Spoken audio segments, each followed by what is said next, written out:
Chapter 12, Section 2, Discovering Classes.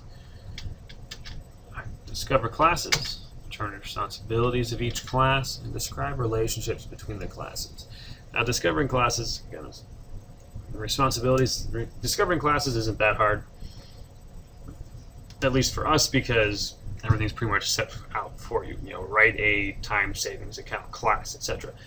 Determine responsibilities or methods or what it's supposed to do. It's a little bit trickier, but it's still not too bad. And then describing the relationship, that's what we're going to get into, the aggregation, the is, a, has, or that kind of thing. That's a little more important for the AP exam. So, a class represents some sort of a use for concept, concrete entities, bank accounts, ellipses, products, essentially anything that's like a noun is a good idea for a class. Abstract concepts, streams, and windows. Find classes by looking for nouns in the task description. Define the behavior for each class. Find methods by looking for verbs in the class description.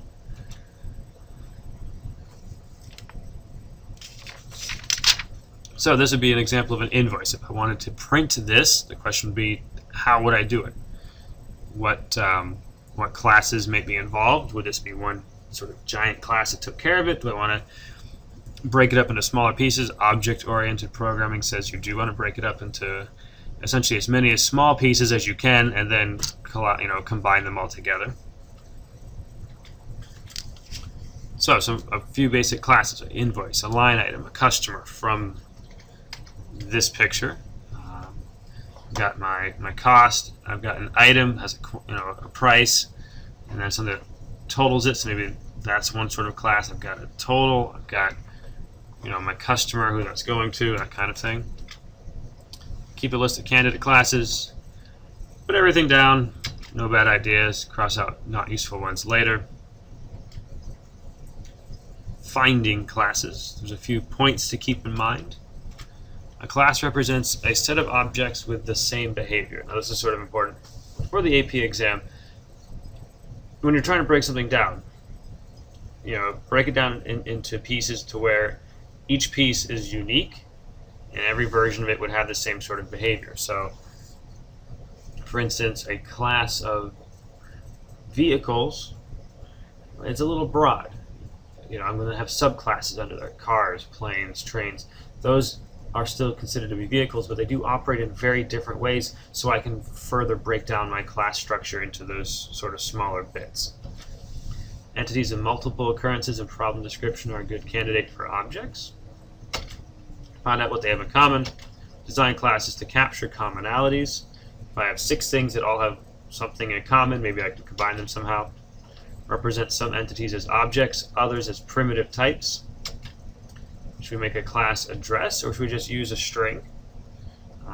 It depends on, do we want to include special formatting? Are we going to be throwing in a lot of variables? Are we going to have to do something with bits of it later on? If I need a name out of it, then maybe I want to, instead of one giant string for the address, maybe I have an address class that has a name and a number, an address and a city and a street, so I can break it down for later.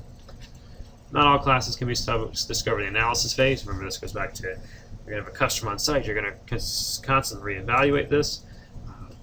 We'll get halfway. You get halfway through and realize, oh, it would really be better to add this in to make my life easier. Some classes may already exist. The Java library, you might be able to find them from other places and import them. So CRC card, this is page 538. Not something that we're going to really do on the AP exam or even in class, but the idea is CRC, class responsibilities and what they call collaborators. Use an index card. Pick the class that should be responsible for each method. Write the responsibility onto that class card. So here's a picture of a CRC card. So I have my class invoice, what its responsibilities are, what is it supposed to do? Compute the amount due. The collaborators, this works with my line item class to get the job done. So self-check 12.4. Suppose the invoice is to be saved to a file.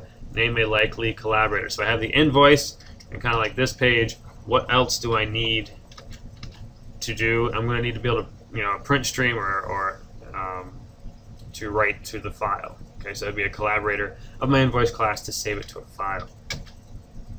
Looking at the invoice, what is the likely responsibility of the customer class? I would produce the shipping address of the customer and also like the name and that sort of thing.